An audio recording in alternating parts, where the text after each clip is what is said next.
We have 3 nationally ranked departments in the School of Social Ecology, including the Department of Criminology, Law and Society, the Department of Psychology and Social Behavior, and the Department of Policy, Planning and Design, which of course is the department most affiliated with why we're here tonight. We also have 10 research centers, including the Newkirk Center for Science and Society, which is actually a campus center administered out of the School of Social Ecology. We have, of course, the Center for Unconventional Security Affairs, the Center for Evidence-Based Corrections, the Center for Psychology and Law, the Community Outreach Partnership Center, the Center for Law, Society, and Culture, the Urban Water Center. I could go on, but I think you see the point is we have a lot of centers. We also have about 70 faculty, including on how you count it. We have over 2,000 undergraduate students, 200 graduate students, and here's the number I like a lot, 14,000 alumni. And finally, we're the home of 5 undergraduate degrees and 9 graduate degrees. Now, I tell you that, which is really a lead-in to telling you what we do at our core in the School of Social Ecology is commit ourselves to interdisciplinary, cross-disciplinary, and occasionally transdisciplinary research and teaching that's inspired by pressing social problems and that is committed to contributing to the alleviation of undesirable social conditions.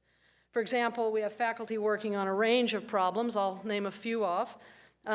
Things as local as the changing demographics, housing patterns, and employment structures in Orange County. We'll roll out on the webpage here in a few days an interesting dialogue along those fronts. People looking at parole policy in the state of California, the relationship between stress, aging, and social support, violence and aggression in a plethora of contexts locally, regionally, nationally, and globally, and an array of environmental health-related concerns locally all the way up to globally. These are just a few of the things we study in social ecology, and I list them because they're quite literally the things that crossed my desk within the last week, a diverse array of topics. There's many, many more, and whenever I get a chance to tell people about the school, I'll change that list depending on what's going across my desk that week.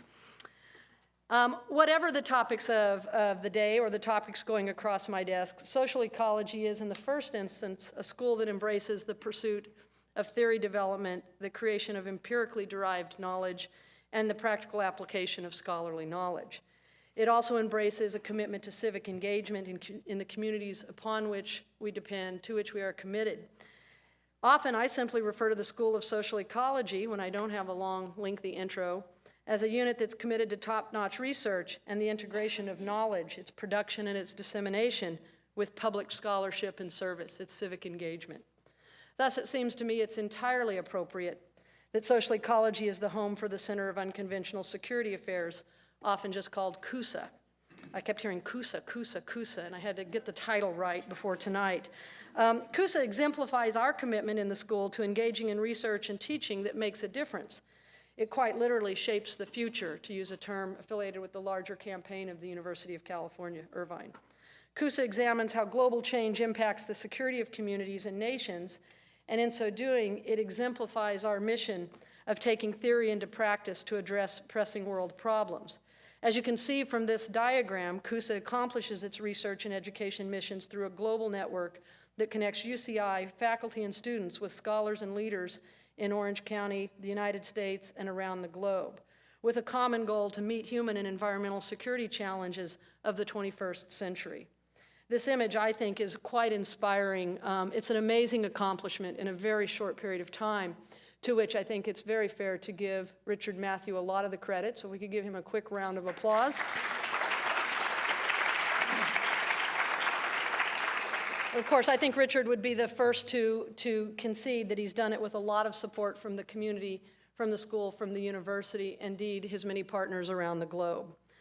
I'm delighted to be here to talk about the Human Security Award, which is really made possible through a partnership with CUSA and the Coalition Advocating Human Security. It's that leadership that I've been honored to get to introduce tonight. I'm delighted to be able to introduce the co-chairs of the Coalition Advocating for Human Security, Sandy Jackson and Susan Samueli. Before I ask them to come up, though, I get to tell you a little bit about them. I was told my external relations director reminded me, Val, what did you say, Deborah? Brevity is the wit of the soul, but it's not me, so hang on with me a little bit. I have other ways of being witty, but brevity's not one of them. So I really am honored to get to introduce Sandy and Susan, who I must admit I just met earlier tonight, precisely because they are exemplary Orange County women. After receiving a combined program BS from Colorado State and Stanford Universities in occupational therapy and psychology, Sandy Jackson worked for the University of California as a researcher in pediatric neurology and learning disabilities. After receiving her MFA from New York School of Interior Design, she launched a new career, Jackson Interiors, originally based in Newport Beach. As a community philanthropist, Sandy has been involved with the Orangewood Children's Foundation since 2000 and sits on the boards of its foundation and the 44 Women for Children Auxiliary, which she helped to found. She chaired Orangewood's successful 2007 casino night with the Anaheim Ducks, as well as served as chair of the executive committee of their capital campaign. Sandy also served as president and an executive board member of the Orange County Barons of the American Cancer Society, an angel of the arts of the Orange County Performing Arts Center, and a member of the Fashionable Women of Chapman University. And I really need to learn more about Fashionable Women of Chapman University. So Sandy, maybe you'll share a little more of that with me. That one caught my eye. Additionally, she participated for many years on the Long Beach Memorial Medical Center's Foundation Board of Directors and has donated to Opera Pacific and the Long Beach Cancer League. She was voted Outstanding Woman in Orange County in Healthcare in 2003. I could go on and on and on. There's many, many more things to mention. But clearly, Sandy has consistently contributed to our community in so many ways. It's not surprising to me that she, along with her friend Susan Samueli, co-founded the coalition Advocating Human Security, a program of UCI's Center for Unconventional Security Affairs, which studies threats to human security and identifies strategies to protect and empower the most vulnerable individuals and communities in our world. You know, when I wrote that, I reminded of why I became a social scientist some decades ago.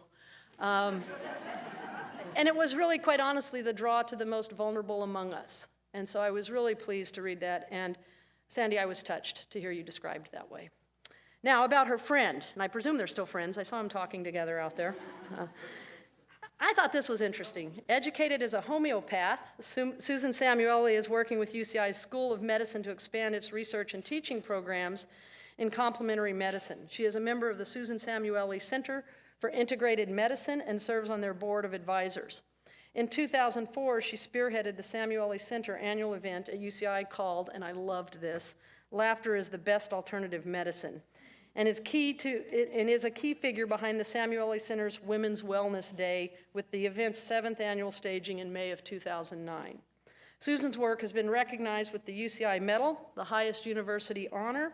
She's also received a series of other honors, including the Engineering the Future Award from the Henry Samueli School of Engineering for exceptional contributions to UCI and philanthropy worldwide, the John Wayne Cancer Institute Auxiliary Angel Award, the Orange County Arts Outstanding Arts Patron Award, and the Orangewood Children's Foundation General William Lyon Crystal Vision Award. Again, I could go on and on and on, but brevity is the wit of the soul and all that. In short, Susan, like her friend Sandy, is well known for her visionary leadership and dedication. Now, Susan and Sandy are quite a team. These two friends wanted to make a difference in the world and wanted to do so by making the world a safer place. So they co-founded the coalition Advocating Human Security, as I mentioned, a program for CUSA. Through lunch meetings supporting graduate student research and social innovator awards, like the ones being presented tonight, Sandy and Susan serve as an example for how individual citizens, like you and like me, can become involved in a social issue and make an astonishing difference in the world. And I think we're going to hear about that astonishing difference tonight. Please join me in welcoming Sandy Jackson and Susan Samueli. Thank you, Jean Jennis, for your very impressive remarks on the School of Social Ecology. And Susan and I have no idea where you got all your information. That was really impressive. We also want to thank Vice Chancellor Manuel Gomez and all of you for coming tonight and to support the Human Security Award ceremony. We hope you feel a twinge of inspiration after hearing the stories of the remarkable honorees tonight. And they're very, very dedicated and have a lot of passion to what you do, so we're so excited to have them. We would also like to thank our generous donors and the Friends of Cause. Raise your hand. We've had a lot of Friends of Cause here who have been with us for a long time.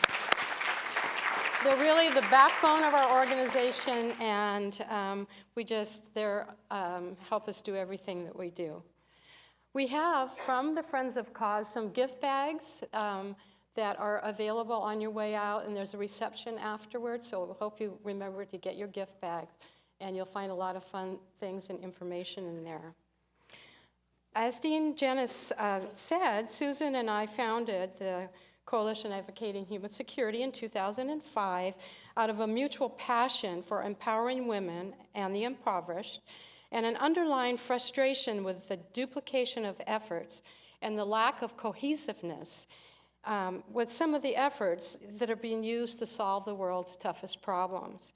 So in partnering with CUSA and Dr. Matthew, we set out to try to do things in just a little bit of a different way, working together with people, mobilizing awareness, identifying and researching the best practices, supporting education and fellowships, and importantly, to form coalitions connecting the best humanitarian efforts.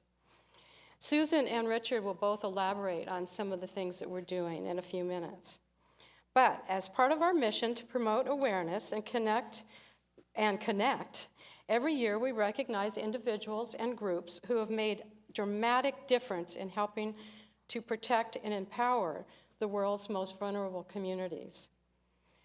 This is the Human Security Award. Past recipients have been Heather Mills for her efforts to rid the world of landmines and provide assistance to landmine survivors. Zainab Salbi, founder of Women to Women International, for efforts to assist women survivors of war and conflict. General, the Honorable Romeo Dallaire, that's now a senator, for his tireless advocacy for peace building in war-torn regions. David Bornstein for his pioneering work on social entrepreneurship. And last year, Jason Russell, Bobby Bailey, and Lauren Poole, the founders of Invisible Children. And they've empowered young people and raised awareness and support for the children of Uganda, and are just doing a phenomenal job also. So tonight, we're proud to have Mark Johnson and Whitney Burdett with us. I've been saying it all night until now. The co-founders of Playing for Change. We have a special acknowledgement for you sent from 3 songwriters, Mike Stoller, Jerry Lieber, and Ben E. King, all members of the Rock and Roll and Songwriter Hall of Fame. They wrote Stand By Me, that has come to define the Playing for Change philosophy. They were going to be here tonight, but they are leaving tomorrow on a 3-month thing. And our friend Gloria Ziegner, where's Gloria? A good friend of theirs told them about your award, and they were so excited that they sent a letter kind of underlying the significance of what you had done to them. So I'm just going to read you a little bit of this letter, and the rest of it will be available out. It's a beautiful letter, and I want you to be sure and read it. In 1960, we wrote a song. We thought it was pretty good. We believed in its message that any obstacle, no matter how daunting, becomes easier to face with someone by your side. We didn't think the song would last. We just made a record and hoped that if we were lucky, it might provide us with a little human security. 49 years and several hundred recordings later, it seems that we underestimated Stand By Me. Mark Johnson and Whitney Burdett did not. When they heard street musician Roger Ridley performing Stand By Me on the 3rd Street Promenade in Santa Monica, they didn't simply hear a song, they heard a call to action. They named that action Playing for Change. Mark and Whitney say that Playing for Change arose from a common belief that music has the power to break down boundaries and overcome distances between people. Combining the power of music to unite and inspire with the latest audio and video technologies, Mark and Whitney have built a new model for desperate strangers to work together. For a performer on the streets of New Orleans to sing along with a cellist in Moscow, a drummer in the Congo, and other vocalists and instrumentalists all over the world. Their video, Stand By Me, has been viewed on YouTube over 14 million times. They did a lot of homework here. And their CD, Playing for Change Around the World, debuted on the Billboard charts at number 10. This success enabled them to found music schools around the globe. We are so thrilled that Mark Johnson and Whitney Burdett are the recipients of the 2009 Human Security Award, and we are proud to stand by them in their continuing efforts to inspire, connect, and bring peace to the world through music. Sincerely, Jerry Lieber, Mike Stoller, and Benny King.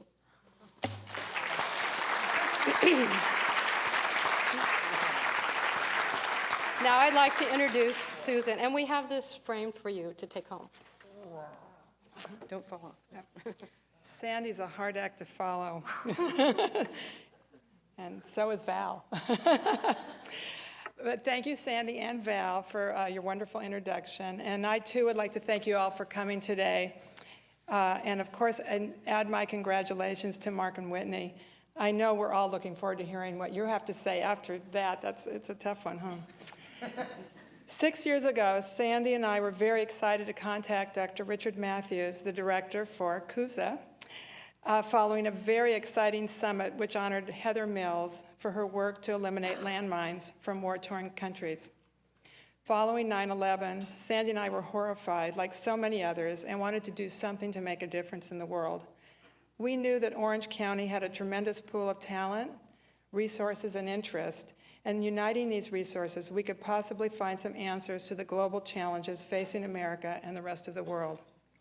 Following a very moving introduction to CUSA, we formed CAUSE in order to promote research, education, and other activities that would help protect and empower the world's most vulnerable people. We are looking to protect susceptible people from disease, hunger, and poverty, which ultimately leave them at risk to turn to crime and terrorism. So, for the past 6 years, we've been bringing global education to Orange County, the Orange County community. We have created workshops and conferences that have resulted in publications that have influenced policy, and with your help, we have funded graduate students to undertake solution-oriented field research on real-world human security challenges.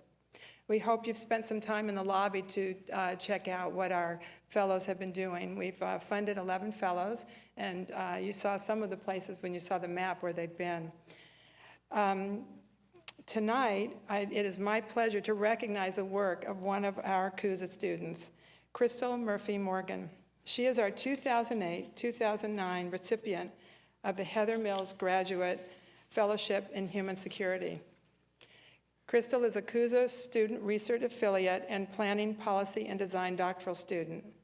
She has just been profiled on the UCI homepage for the work that she was able to accomplish as a result of this fellowship. Crystal spent this summer in, I hope I pronounced this right, Juba, Sudan, interviewing managers of microfinance institutions and loan recipients who are displaced Sudanese and refugees from the Democratic Republic of Congo, Ethiopia, and Central African Republic. Microfinance provides a small low-interest loans to the poorest of the poor to give them the ability to start modest businesses. The recipients of these loans are struggling to rebuild their lives after decades of civil war and ethnic conflict. Crystal's research will explore the possibility for micro-enterprising in extreme conditions of violence and uncertainty among the world's most desperate populations. We are very proud that our UCI students are in the field undertaking important social ecology research. And Crystal, we are extremely proud of the important work you are doing. So please come up to the podium so we can all congratulate her in the work and her fellowship. I'm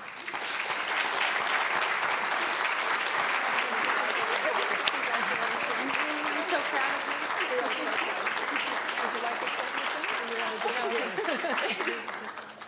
Is this one for, what's it? I don't know, this one's, yes. Oh, whoops. Yes.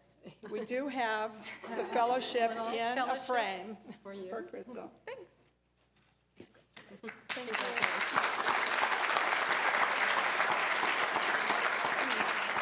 Now, of course, this event could not be held without the hard work of our cause steering committee. So please join me in thanking Brian McDonald. Where are you, Brian? If you could stand. Pamela Donahue. Pamela's here somewhere. There she is, right here. John Renzi in the front row. Stand, John. And Maggie Shearer. Maggie, where are you? Thank you for all your hard work. And now it is my pleasure to introduce Dr. Richard Matthews, the Director of the Center for Unconventional Security Affairs. Dr. Matthews is just returning from a year-long sabbatical in Switzerland where he did not take time to rest, but spent time with the United Nations Environment Program and in countries such as the Democratic Republic of Congo and Sierra Leone, studying the consequences of climate change as an aggravating factor in countries already experiencing existing tensions and conflicts. His work and research have resulted in the unique publication, From Conflict to Peacebuilding, The Role of Natural Resources in the Environment. And his insights, as always, I'm sure are phenomenal to listen to. So I'm pleased that he will be joining us at the podium, and he'll be introducing Whitney and Mark to us as well.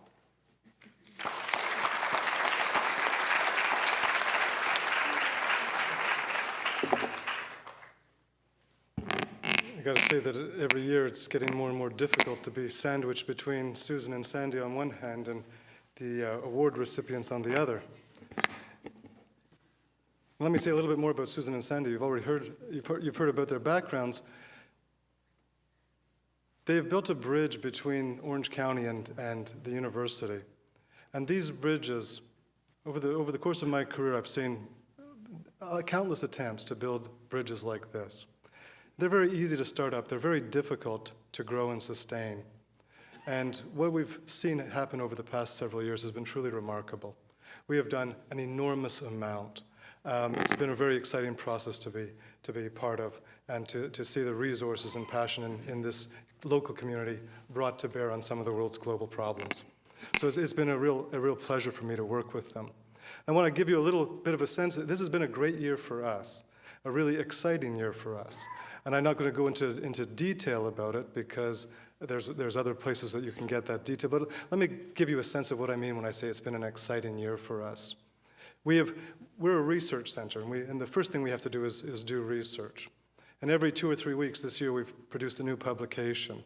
This last week, MIT Press published a book called Global Environmental Change and Human Security, the second book in a series that we've started. It's one of the things we have to do at the University of California is produce work that is accepted and published by the top journals and the top presses in the country. And we've been able to do that. But we want to do research that matters. We want it to matter in a significant and important way. And not only do we get the publications out, but we have been invited around the world, from Washington and New York, throughout Europe and into the developing world, to present our research. This year alone, I, for example, was part of 4 UN missions. I led one of them to Sierra Leone. I'll be leading another one to the Congo, assessment missions, to look at the priorities of people in war-torn societies. As Susan just mentioned, we produced, when that report was released, 177 newspapers and TV stations around the world covered it on the first day. These are tremendous measures of the success of what we're doing here. And our students, this year we've had students working in Sudan, Venezuela, Antarctica. We've had students receive major awards like the Brower Youth Award. It's been a very exciting year for all of us. And one of the exciting parts of that year, of every year, is this Human Security Award. And the Human Security Award it reflects very much what we do as a center. Our center is based on, I think, a very easy to understand set of ideas. We know that there's a series of global changes taking place: technological change, climate change, environmental change. And we know that they have certain impacts, and we're looking at what these impacts are. They draw us together, they make us more connected. Things that happen thousands of miles away can affect us with an immediacy that was never possible in the past. We know that they give us enormous capacity. These new technologies allow us to deal with information, to compile information, to form collaborations, never before possible. They also introduce new threats and vulnerabilities to us. And our research looks at the poorest people in the world, and it asks the question, how are they affected by these changes? Because our intuition, our concern, is that the negative side of some of these changes is reaching them before the positive side is. So we're worried about the extent to which they get displaced, flooded out, subjected to drought, the extent to which they are pushed into marginal situations. And we believe, because this is a normative project, we believe that we have a moral obligation to do something about this.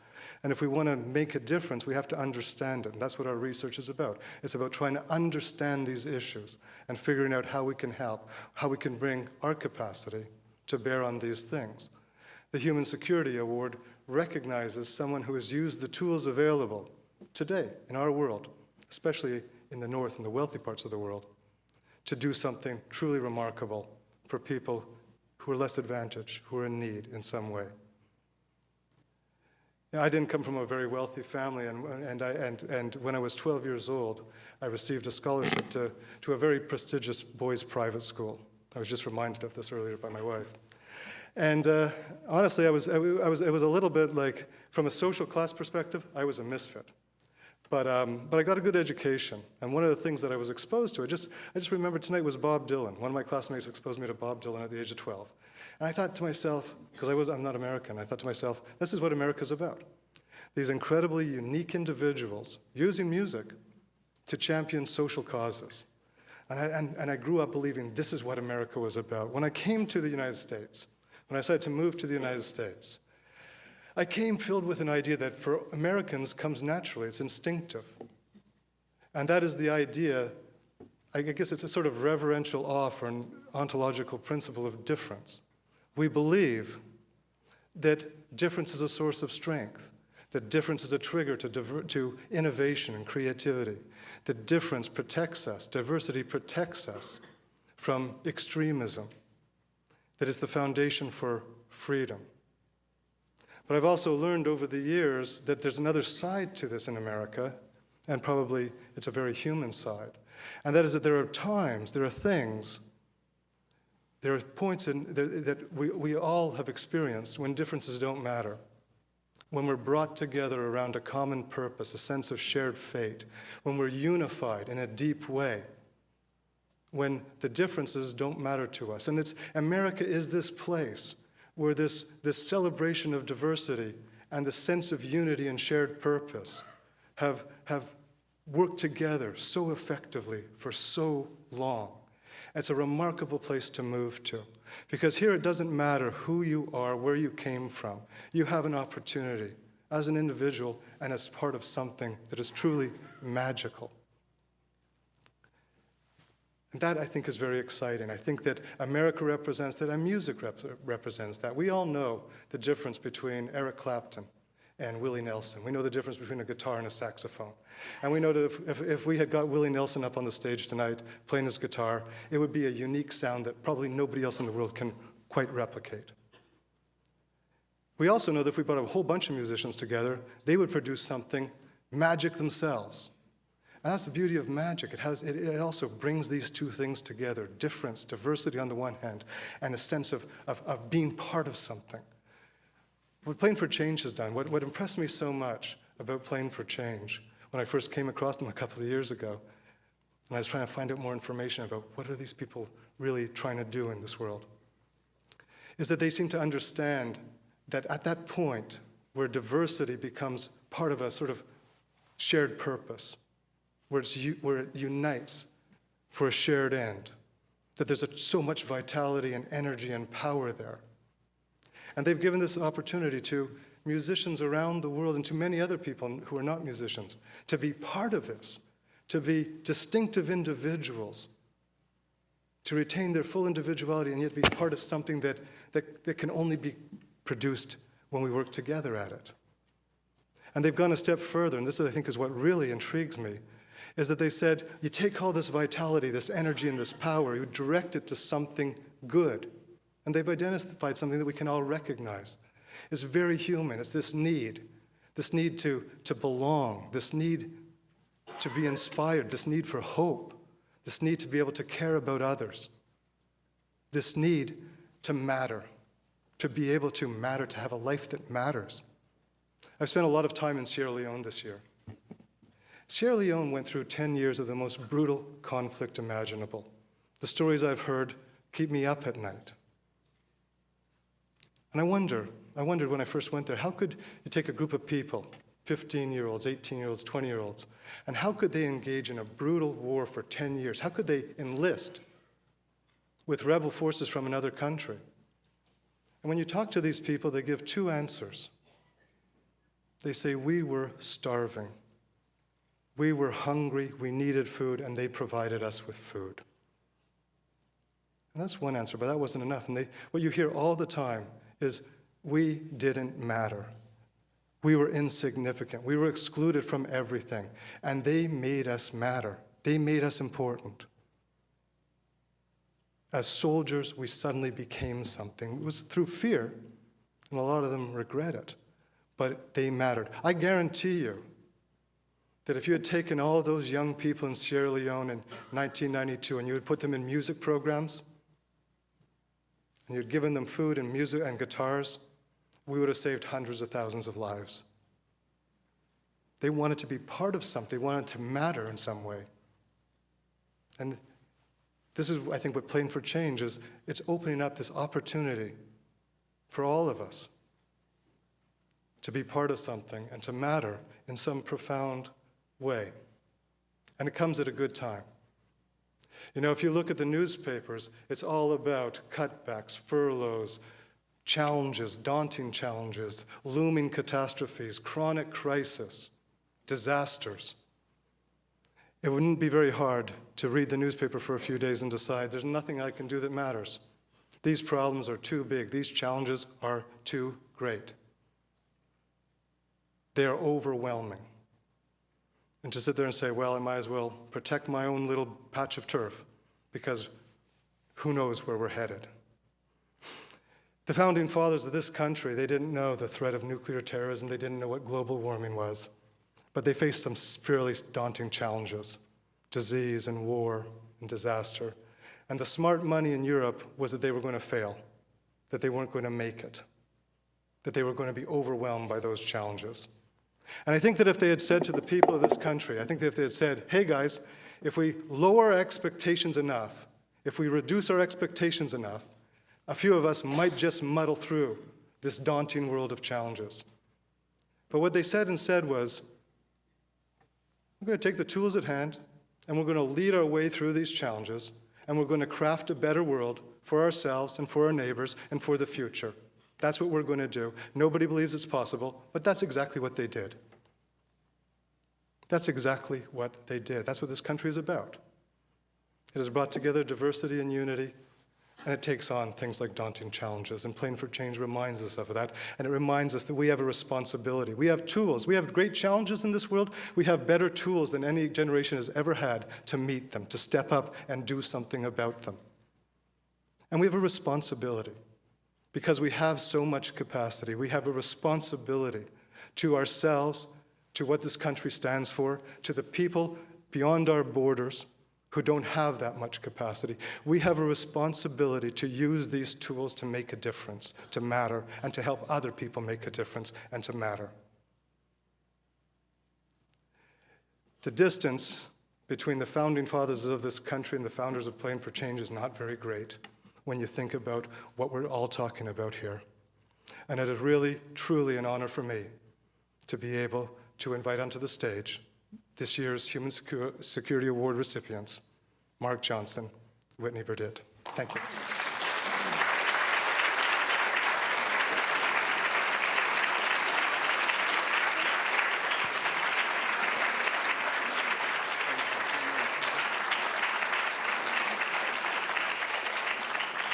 Wow.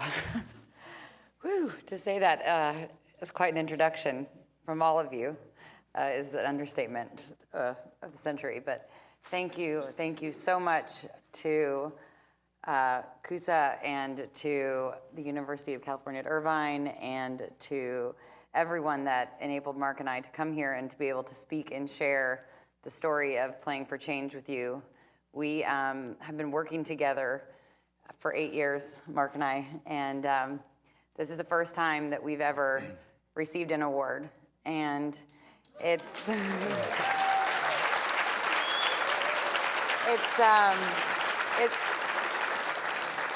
It really truly is so humbling and so exciting to be here to get this, because we'll tell you the story of where we started and how we started playing for change, but I think to be here is really a moment that I won't forget. So without any further ado, I will introduce my partner, Mark Johnson, who will tell you guys about our origins. I'm going to see, is this working? All right, great. Well, again, so thank you guys so much for having us here. It's an incredible honor. I'm going to talk a little bit about where we came from, a little bit about our journey, where we are now, and then where we're going with Playing for Change. The most important thing is the constant through all of those is that the time is now to unite together as a human race. The ability to connect people all over the world exists with the power of music, technology, and inspiration. I first became aware of the power of music about 10 years ago. I was working in New York City as a recording engineer and was on my way to work to the recording studio, and I was in a subway station. And in the subway station, there's a little phenomenon that happened. I saw about 200 people stop. We're all watching this performance of two monks painted all in white from head to toe, both of them wearing robes. One of the monks was playing a nylon guitar, and the other one was singing in a language that I didn't understand, and I imagine most people didn't understand. But on this one day, everybody stopped, and they're just watching this performance. And I saw people with tears in their eyes and jaw dropping, and you think about it, it's a group of people who normally just run by each other, and here they are coming together because of this music. And then I get on the train, and I go to the recording studio, and it occurred to me the best music I ever heard in my life was on the way to the studio and not in the studio. And so when I realized at that time, great music and great art, they exist everywhere all over the world, and that they're just moments in time.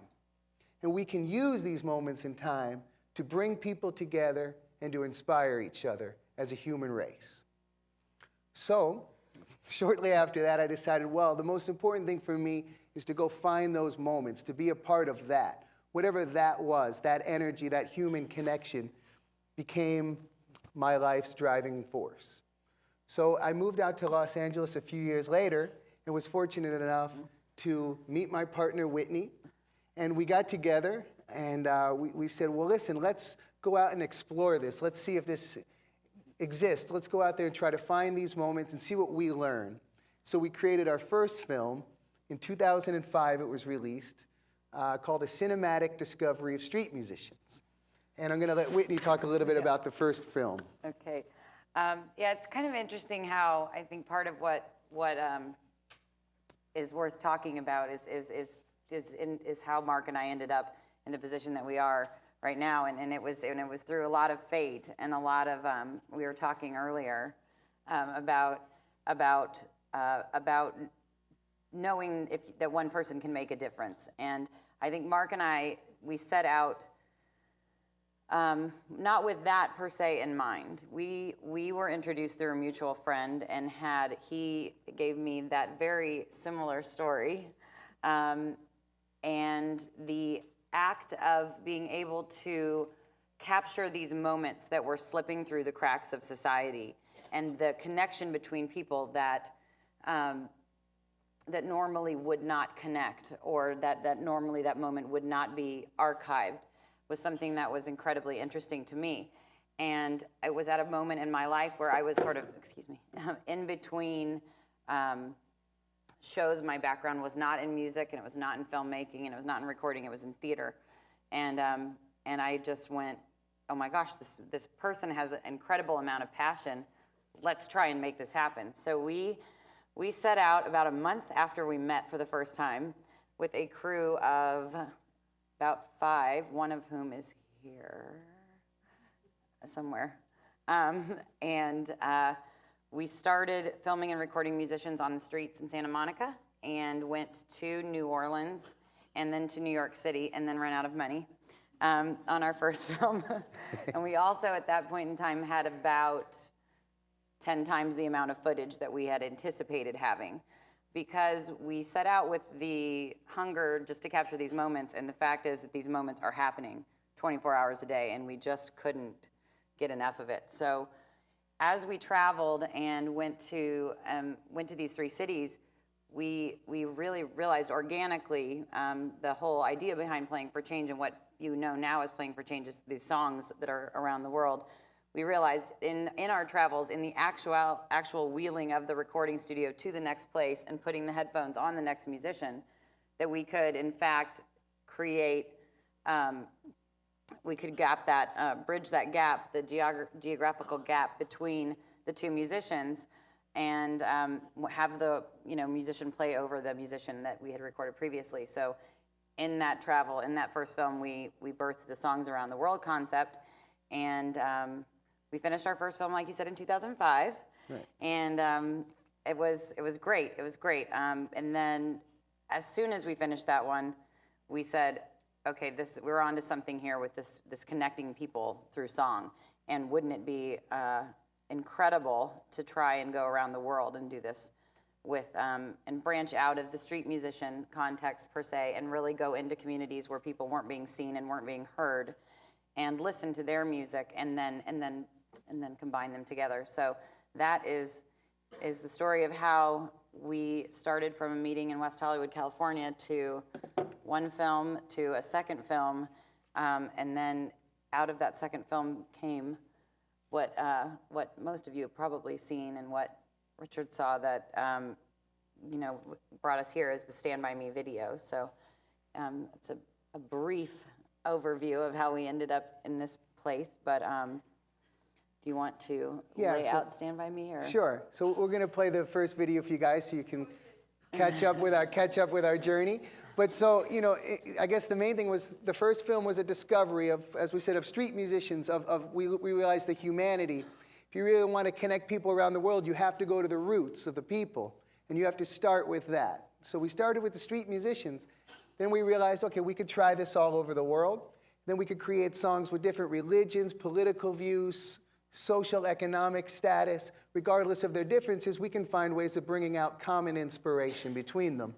But in order for a goal like that, you need, first of all, the right song, and then you also need the right performer, somebody that could actually inspire the world to want to be a part of something like this. So I was walking on the street in Santa Monica, California, about almost 4.5 years ago, and I heard the voice of Roger Ridley singing the song Stand By Me. So I approached him and I said, hey, we want to start this project and go around the world. If I come back with some recording equipment and cameras, can we film you, record you, and we'll take the song around the world, put headphones on musicians, and they'll play to the track. So he looked at me like I was crazy, He's like, all right, well, if you come back, I'll play the song. So we come back a couple hours later, and he was in a set break. And I remember saying, Roger, with a voice like yours, what are you doing out here on the street? And he said, man, I'm in the joy business. He said, I come out and I bring joy to people. So when you combine a song like Stand By Me with a man in the joy business, with that much soul in his voice, then the rest turns out to just simply be destiny. So we're going to start off with the first song we did around the world, Stand By Me. This song says, no matter who you are, no matter where you go in your life, at some point you're going to need somebody to stand by you.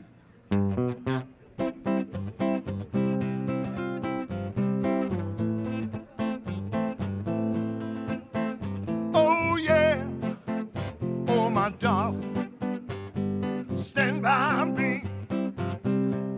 No matter who you are, no matter where you go in life, you gon' need somebody to stand by you. No matter how much money you got, all the friends you got, you gon' need somebody to stand by you. When the night has come and the land is dark and that moon is the only light we'll see,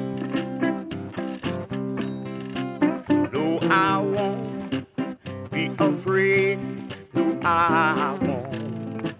She'd want here just as long as your people come and stand by me. And darling, darling, stand by me. Oh, stand by me. Oh, stand, stand, stand by me. Come on, stand by Stand by me. me. Yeah. Oh, when that sky that we look upon, when she tumble and fall on the mountains, they should crumble into the sea.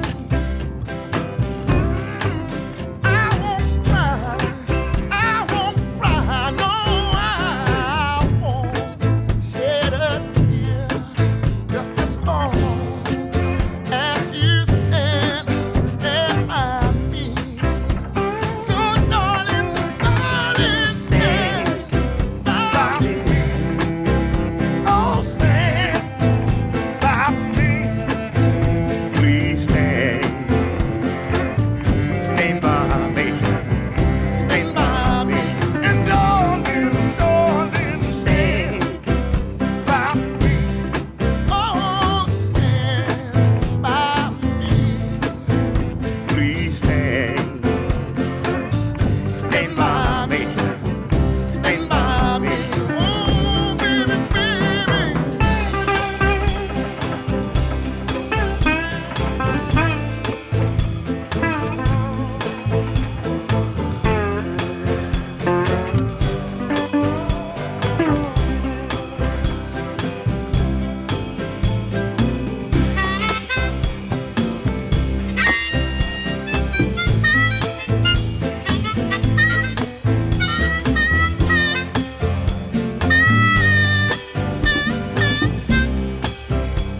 So darling, darling, stand. oh, stand, Oh, stand. Oh, stand. Stand by me. Come on, stand by me. Stand. Oh, won't you stand? Oh, stand. stand by me. Come on, stand by me.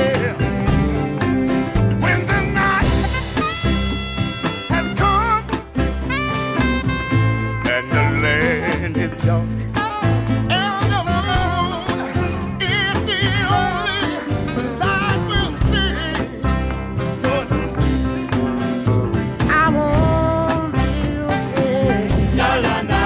I won't be afraid. Not as long as you, yeah, stand by me. Hey, yeah.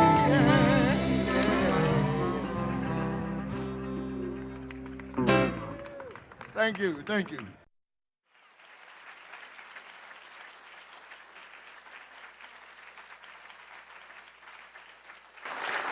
Thank you. That video has helped us break down some walls in the past. It always makes people feel a little bit more connected to each other.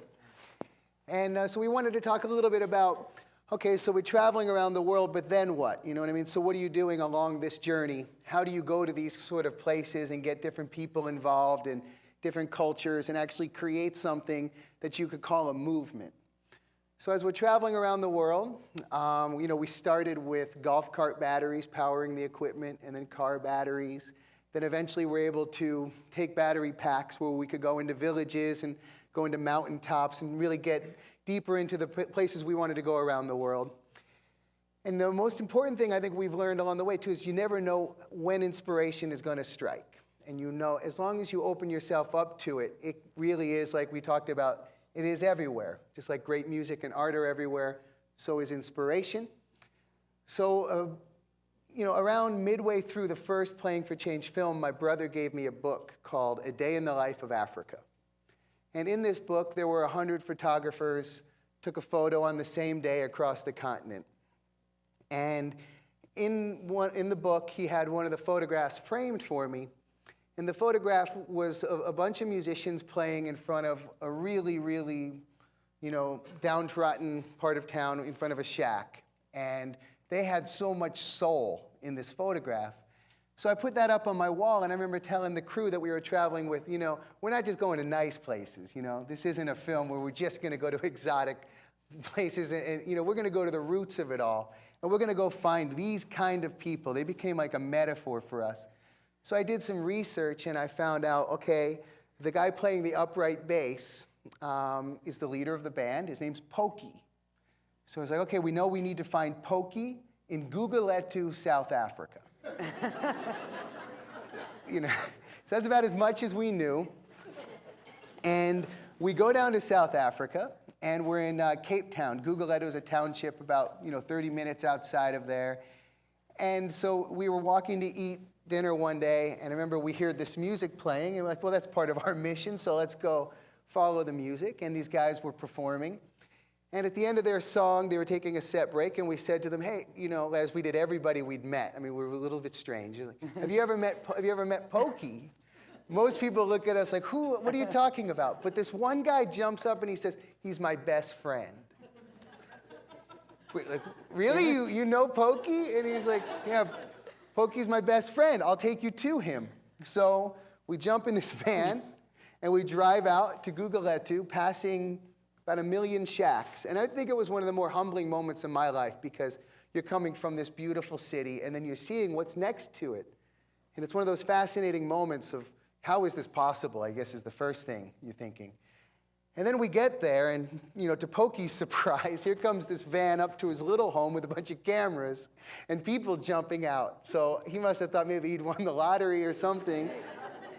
And he comes out of his home, and of course, I've had him on my wall for like 5 years, so he's one of my heroes. So I run up to him and give him this big hug. And Pokey's like, what is going on here? And it was really kind of a moment of it was a little bit intense. It was like, oh my God, I have so much love for this guy, and I have so much explaining to do. He has no idea why. And so the Stand By Me video, because what we were able to do is carry our iPod video, and we could show people wherever the video was at that time. So instead of me explaining all this stuff about what we do, I just handed him the iPod with headphones. And I remember him putting it on. And in the meantime, we walked into his backyard. And then this became even more humbling, because there's such a high rate of HIV in this area and so much poverty that I'd never seen anything like this. Really tiny shacks with essentially children dying and people of all age groups essentially dying and living in mass poverty. And I'm by myself. Pokey's in front of his house with the madness and the iPod, and I'm in this really quiet backyard, and I'm looking around. I'm like, this doesn't seem like the right place to put on a concert. So, and the women come out of their little homes, and they were basically saying, look, you guys shouldn't be here. So what we decided to do is, all right, well, let's at least do something simple. Let's walk up to them and at least donate them enough money to go buy groceries for a month, each little home. Just give them something. And in the meantime, Pokey's watching Stand By Me on the other side of the house, freaking out with excitement about being involved in this, calling all his buddies to come play.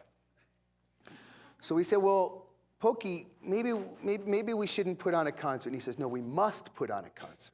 We must do this. So his friends come over, and they all come, and they start setting up in the backyard. And there's a little tension for a minute. Then the music starts, and it was literally like an exorcism, because all of the sorrow and the devastation of these people's day-to-day lives, it never leaves them.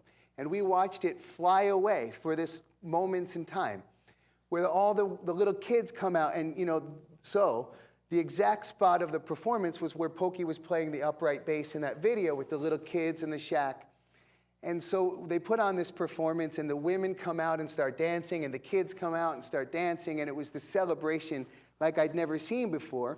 And it was an epiphany for us to realize, this is in tragedy. There's beautiful things come from this. And also, music is for everybody, because we couldn't be more different or have more different day-to-day realities, but yet music is something we can share completely from one heart to another heart. So then we said, well, you know, we're here to build a family, not just record music, not just make songs around the world. It's about a global family and inspiring each other to care more about the world around us. So how are we going to do that? So we'd say, well, why don't we, you know, Pokey, what can we do for you? And he said, well, we really need a music school because the kids here, they need some kind of hope. They need something. People act like the kids here just want to be violent, just want to starve, just want to struggle. But if they had any opportunity that was positive, they would take it. So we created the Playing for Change Foundation, which is run by Whitney. And we have recently built a music school in that exact spot in that backyard with Pokey, where he was playing the upright bass.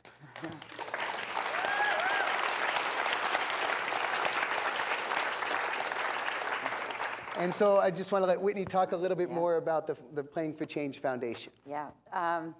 So that is literally how the Playing for Change Foundation came to be. We, in our travels, said, what can we do for you? And Pokey said, you know, music school. And we went, okay. And we completed it. It's actually the picture on the program is us with Pokey in front of the music school last March. That is called Ntonga's Music School, and that is Pokey's father's name. And since then, we have broken ground in Ghana on a music school that is being built by the brothers of a musician that we found in our travels. He's actually based out of Boulder now, and he is from Ghana, and he is from a 1,000-year line of talking drummers. And he's unbelievable. And his brothers are in charge of the build there, and we broke ground there in August on our second music program. And we're slowly but surely building, I think, the roots of what's going to end up being a foundation that reaches every corner of the globe. And when we started this, we didn't really know, you know, our mission was very broad. We just wanted to provide resources to the musicians in the communities that we were inspired by our films, whatever that meant. If that meant you don't have your basic needs met, then we will help you meet your basic needs. But it is. We have found that music is a basic need, that these communities need the continuity that music gives from generation to generation. You hear in our film, and we learned from the Native Americans that we recorded and filmed, that the drum is the heartbeat of the world, and that is the pulse of everyone. And I think that we have found in doing the film and in the foundation that music is essential in lifting the spirit, and that it is like a hunger, and that it's being fed. And when you see these kids, that they're just unbelievable.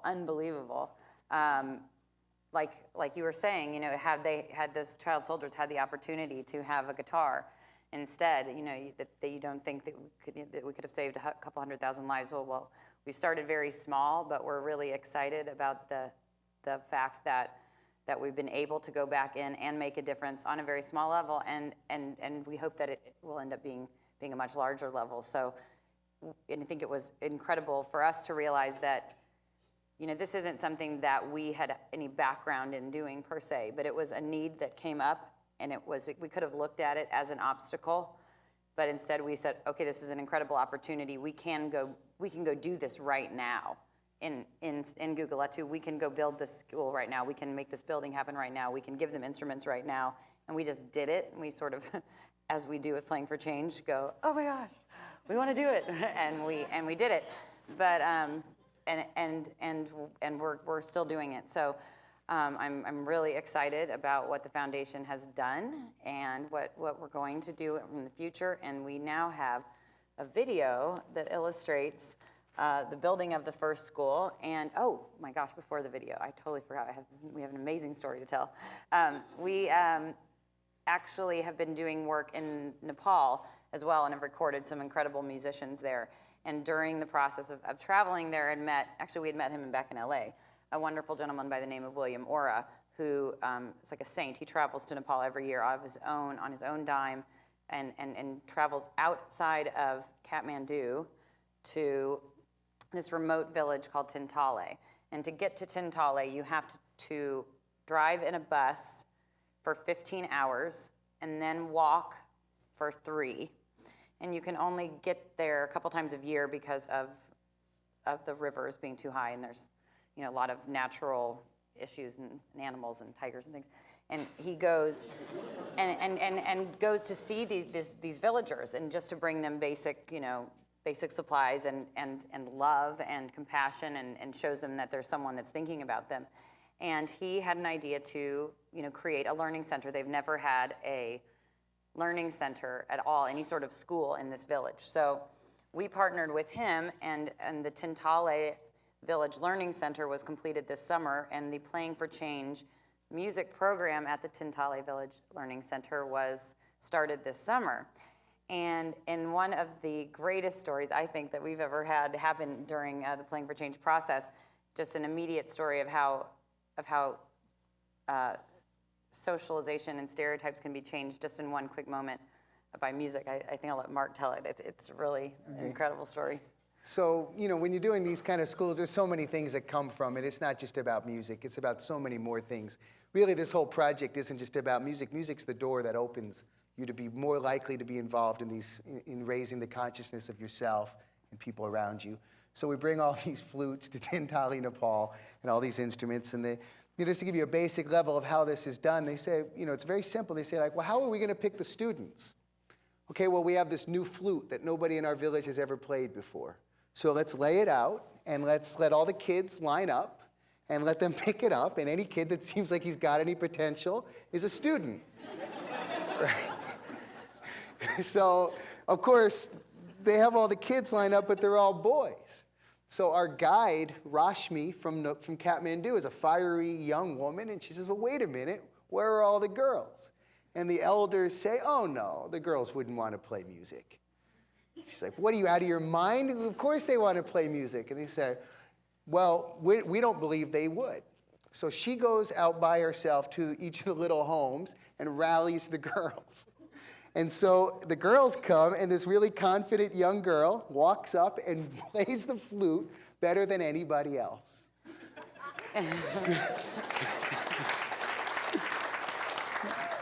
So right then and there, the elders are like, well, I guess we've been wrong.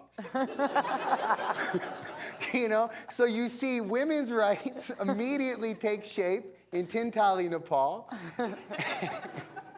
And they open themselves up to the idea, which is what music is really trying to do. It just opens you up to ideas and puts you in a perspective to be able to feel things and see things that otherwise wouldn't be possible. So on that note, we'll play you guys a video.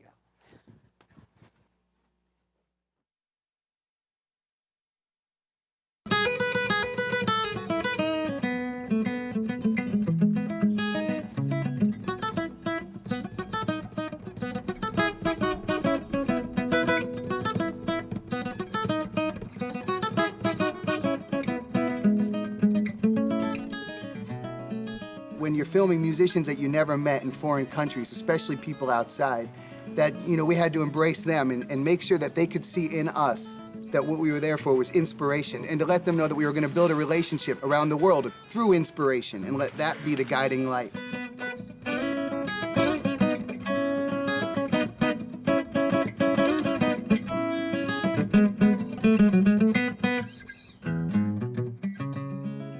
When we were going down to South Africa, we knew that we were headed for some places that were not going to be the most inviting. But as is the case all over the planet, where there's tragedy, there's the greatest art. People that have nothing can find inspiration. People that have everything can find inspiration through music.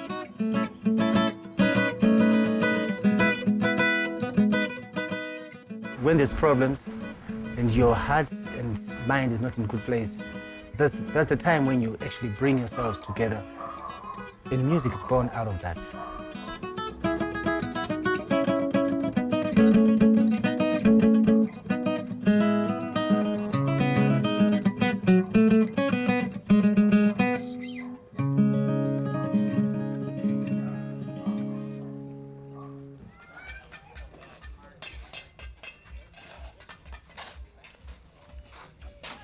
We decided to start the Playing for Change Foundation after traveling around the world and realizing that we were getting so much back from the musicians that we were finding. They were sharing with us their stories, they were sharing their homes, they were opening their lives to us, and we realized that we could make a huge difference in some of these communities. So we decided to launch the Playing for Change Foundation in order to provide resources to the musicians in their communities that we featured in the Playing for Change films. As we would travel around the world, we would say to the musicians in the different communities, what could we do to help you? And it became quite apparent that around the world, people need music schools to offer the children the future of the planet hope and to give them inspiration. And that's the model of Playing for Change, is to provide hope and inspiration for the human race to come together, to start to build bridges instead of walls.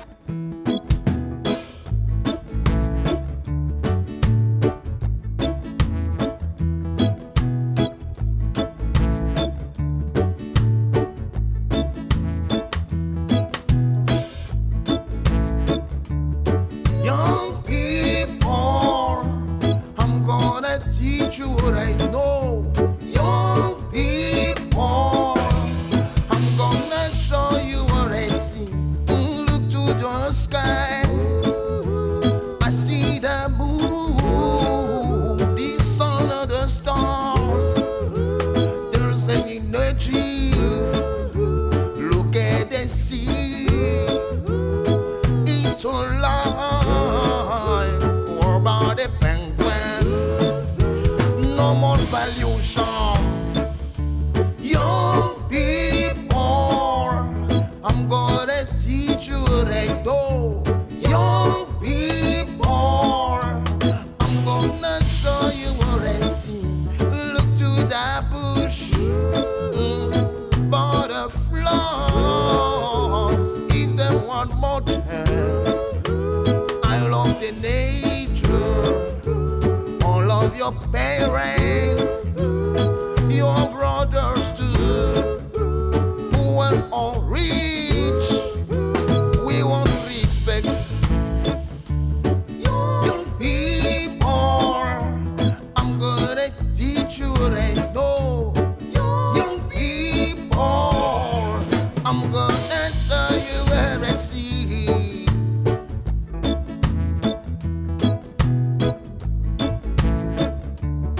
What's up? What's up?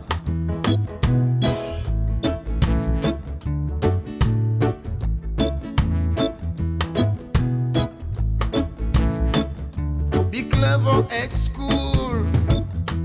Respect your teachers, 'cause there's your future.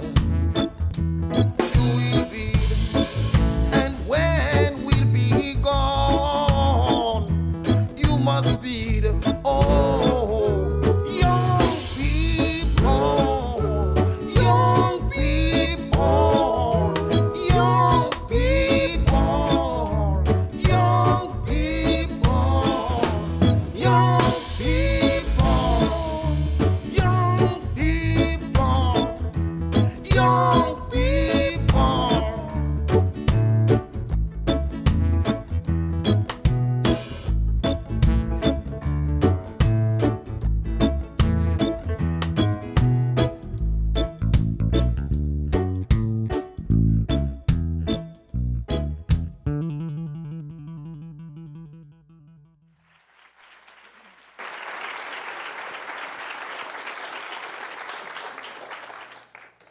So that's a little bit more about the foundation, and you can see Pokey and everything. It's pretty exciting, and we're hoping our next steps are going to be connecting these schools to one another with technology, and that's always been what we've wanted to do, is to, we have all of this incredible technology at our fingertips, and so one day we hope that our school in South Africa is connected via the internet to a school in Nepal, and these kids can play shows together or share their instruments with one another and connect each other that way, as well as with people that are supporting the foundation can log in and see exactly what's going on in these places. So that's what we're hoping to do soon in the future. Fingers crossed. Yeah. So yeah, it's really exciting. So, with the foundation, it's about breaking down distances between people with technology. putting recording equipment and cameras in the schools. And then, that'll connect the kids and help them with the stereotypes we all get at a young age, try to overcome them through seeing and interacting with other cultures around the world. And also the distance barrier that comes from somebody saying, well, why should I help a kid in Africa? I'll never see him. But now you can see the immediate impact. And truthfully, if I have ever seen kids happier than those kids in my life, you know what I mean? Coming from where they come from, I think that we all end up getting a great gift. When you actually give to them, they give right back. It's an important thing. So then the idea is, well, what else can we do with a project like this? What would ever happen, for example, if all these musicians were to come together and meet each other? And that's sort of leading into one of the next chapters of Playing for Change, is the creation of the Playing for Change band. It also came to us by accident, as much of this has, sort of just by showing up. We wanted to build the first music school in Guguletu, so we decided to throw a benefit concert to bring all these different musicians from around the world together. And of course, it worked so well that we decided to actually create the Playing for Change band. The Playing for Change band is on a nationwide tour now, and actually will be playing 2 shows nearby here in Anaheim and in Los Angeles in the month of November, mid-November. But I wanted to just explain, like, when we would travel to these places, we went to poverty-stricken places and places with a lot of disease and stuff like South Africa, but we also went to places that have a lot of conflicts. We went to places like Israel and Palestine. And when we were recording music there, we went into the Palestinian region and walked into a place where they had machine guns at the door, and essentially like a couple of Americans with cameras, what on earth do you think you're doing here? And turned them off, was I think exactly what they said. So we turned off our cameras, and again, we give them the iPod video, and they watch it, and they say, okay, well, we'd like to be involved in this project too. And we were able to learn that we're certainly just tapping into something that has existed for a long time. So when we were doing research, we found this children's choir, the Omagh Youth Community Choir in Omagh, Northern Ireland. And they were formed in 1998 after a terrorist bombing in this town in Northern Ireland, killed hundreds of people and really just caused a lot of devastation. And it was a conflict between the Catholic and the Protestants. And so a young man named Daryl Simpson decided, well, one way that I think we can help this is let's form a children's choir of all Catholic and Protestant kids. And in order to be in the choir, your parents have to be on the board. And he did that for a very strategic reason, which was the kids, it was easier for them. They were isolated, different schools, different side of town, really never came into contact with each other. So now they formed this choir, and now the parents are forced to sit at a table across from people that they have this conflict that had been going on for hundreds and hundreds of years. But they're there to deal with something more important than themselves, their kids. So it opened them up to the idea of how am I going to work with these people here to help my kids? My kid wants to be in this choir. I'm here now. What can we do together? Well, the choir has been going on for over 10 years now and is an amazing example of conflict resolution through music. And these examples exist all over the world. Some of the musicians that were just singing that song, Young People, are refugees from the Congo. And instead of talking about all of the negative things that they've experienced, they want to take that negative energy and use it to create inspiration so that people don't just get overwhelmed with things that they can't handle, Instead of everything being about the negative of a place, we also have to provide the positive of a place. So by assembling musicians from all different parts of the world that come with this energy, you end up with something really tangible and powerful right in front of you. So we recently got to put on this concert at Glastonbury in England, and we assembled 50-something different musicians. We're going to show you guys a short clip. And we'd never shown anybody this yet, but it's more important to realize who's on this stage, because you have somebody like Grandpa Elliot from Stand By Me. Then you have the Catholic Protestant kids from Northern Ireland. Then you have refugees from Zimbabwe and DRC Congo. And then you have these Tuareg rebels from Timbuktu. And they're significant to our journey because I've always been fascinated by them. There'd been a civil war for a long time in Mali, and the Tuareg, which means people that God forgot. And so the Tuaregs a group of them decided about 10 years ago, no more machine guns. I mean, you can just picture them on camels with machine guns, deciding one day no more machine guns, just camels and guitars. And so they would learn to play guitar at military training camps. And if you trace the history of the blues, the pentatonic scale and whatnot all comes from right around their village in West Africa. So where they come from, they're Muslims, and the men wear the masks. So for a long time, I'd been trying to get them to let us come to Timbuktu and record them, but due to different reasons, we were never able to track them down. But the Stand By Me video, just like in Israel, Palestine, and all over the world, opened up this door for us. They saw the video, and they saw Grandpa, and they said, we must play with him. And it's a beautiful thing because here he is playing a pentatonic blues harmonica. And when you think about the blues, harmonica goes so well, but they've never had one in West Africa. So we take all these musicians to Glastonbury, and we decide, well, instead of having them learn one of our songs, why don't we learn one of their songs? So we learned a song called Imidi Wan, which means companions, we must all come together. So we have the children's choir, and I'm going to let you guys see it in a second. But so as the Tuareg rebels come into the tent during this rehearsal, they met about 10 minutes before they went on stage. They walked right by all of us up to Grandpa and just started petting him. Because they couldn't believe a man like that existed. And then you should have seen me trying to tell him who's going to be on stage with him. It's like, okay, behind you, you have 30 Catholic Protestant kids formed after a terrorist bombing. To the left of you, you've got refugees from the Congo and Zimbabwe, and behind you over here are some Tuareg rebels from Timbuktu. You know? But all they wanted to do is play music and create something bigger than themselves. So it's important to understand the power of music is to bring all these kind of groups together and then let that inspiration take care of itself.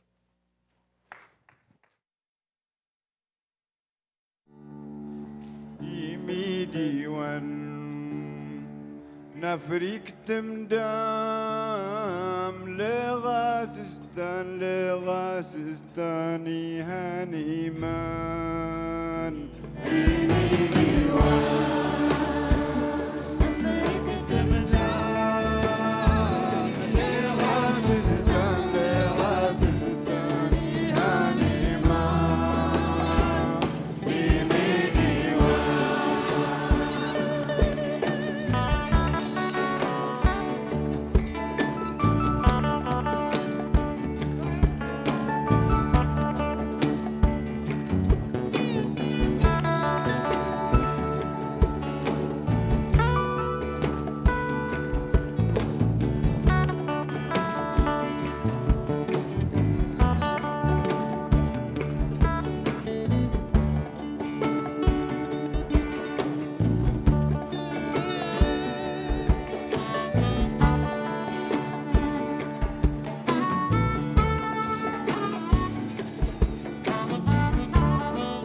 So we'll have that complete video out soon for everybody to see.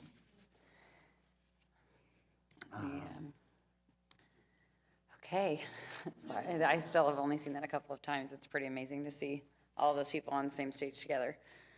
I think that in closing, there's just a couple of things that we wanted to say about Playing for Change and what this journey has been like. I think that, we've been asked a lot by Richard and Brian and Pamela in the process of when we met and receiving this award, what would we tell students that are just finishing school and going out into the world about accomplishing something as huge as Playing for Change? And I still think it's kind of crazy for both Mark and I and every one of us involved to think of it as something so huge, because it's something that's so personal, and so something that we've done so long with each other. But I think that it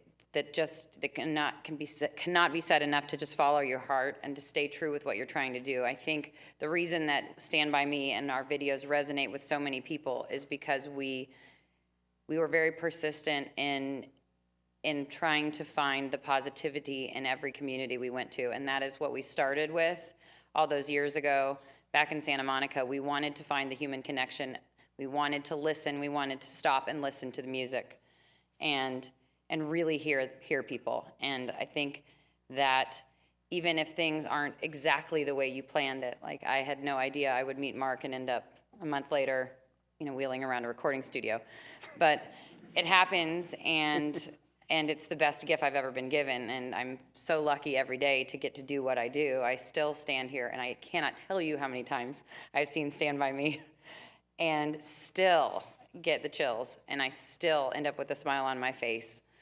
And to be able to do that kind of work is very, very fortunate, and that's all I would say, is not to be afraid to veer off your original path, to take risks and to be persistent, because we weren't lucky. This happened over a long period of time, a lot of years of work, and a lot of learning about a partnership, a lot of learning about the process of making a movie. On all the technology has changed, and everything has developed into something that enabled our project to be what it was a year ago when the video went viral. That didn't exist when we started, and we didn't set out with the intention to release a video on YouTube. There wasn't a YouTube. So you just stay true to your heart. So as cheesy as that sounds, it's very, very true. So beautiful. I'll let Mark go.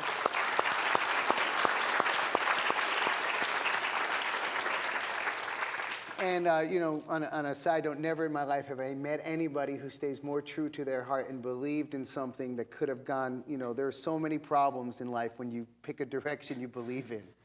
And I think that that's part of the way that it's supposed to be, to sort of found a partner who believes in me and believes in this thing that much is something that, to share this honor with her is a dream come true in my life.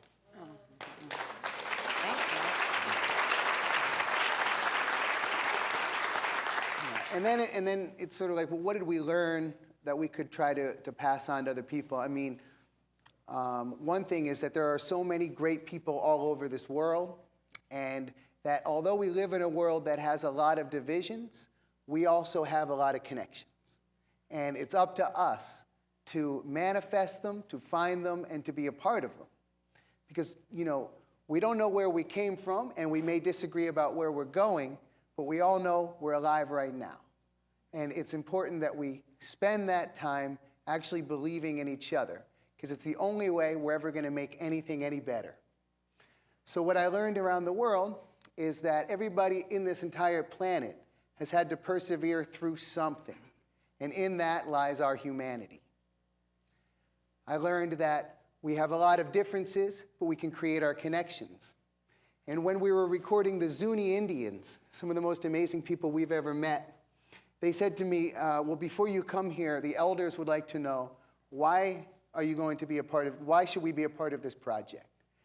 And I remember speaking right then from my heart to them saying, well, We live in a world that walks over homeless people on our way to work like they don't exist. We have way too many starving children and warring nations. So what is there to remind us of the power of the human spirit? As a human race, we come together for birth, and we come together for death. And what brings us together in between is up to us. So stop and listen to the universal language of music and bring that positive energy with you everywhere you go. And on that note, we'd like to play one more video for you guys tonight.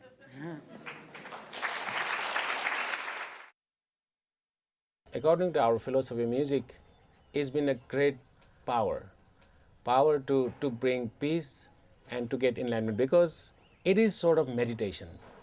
Because you need lot of dedication in order to bring the music a great art. When there is a great art, there is always heaven. That is why we believe that through music, if you practice a lot, you meditate on it, you feel nothing else than peace. So we believe that through music we can get enlightenment.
There will be no doom.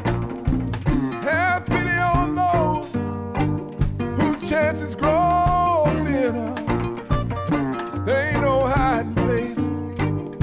from the Father of creation. We got one love, one heart, one heart. So let's get together and feel alright. One love, one heart. Let's get together and feel alright.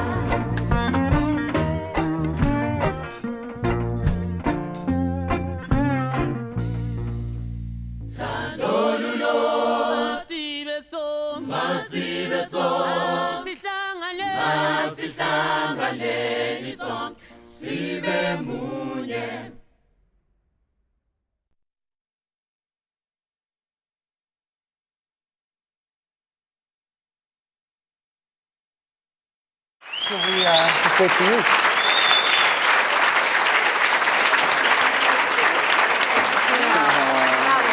Fabulous. So amazing. Really. Wow. Oh, that is your words. Oh, sorry.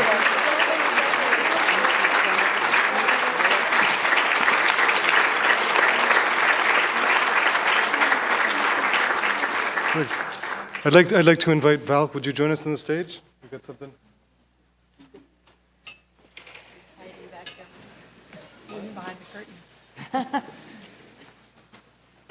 And I have a sort of dream job. I get to travel all over the world and then come back to California to write and teach. But if I had any talent, I'd join the Playing for Change band and leave it all. It's really an honor to be able to present Playing for Change founders, Mark Johnson and Whitney Burdett, with this year's Human Security Award.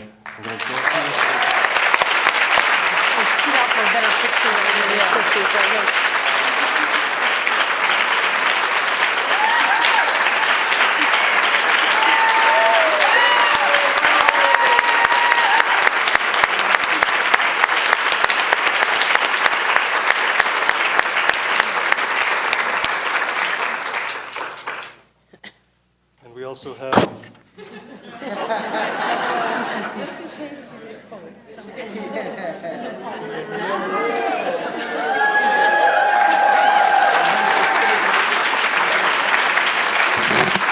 We actually want to see that in the next film footage, all right? Well, on behalf of everybody with Playing for Change and the thousands of people around the world that believe in us, we would like to thank you so much for giving us an opportunity to come here tonight. And something like this will never be taken lightly, and it will be carried with us everywhere we ever go. In spirit.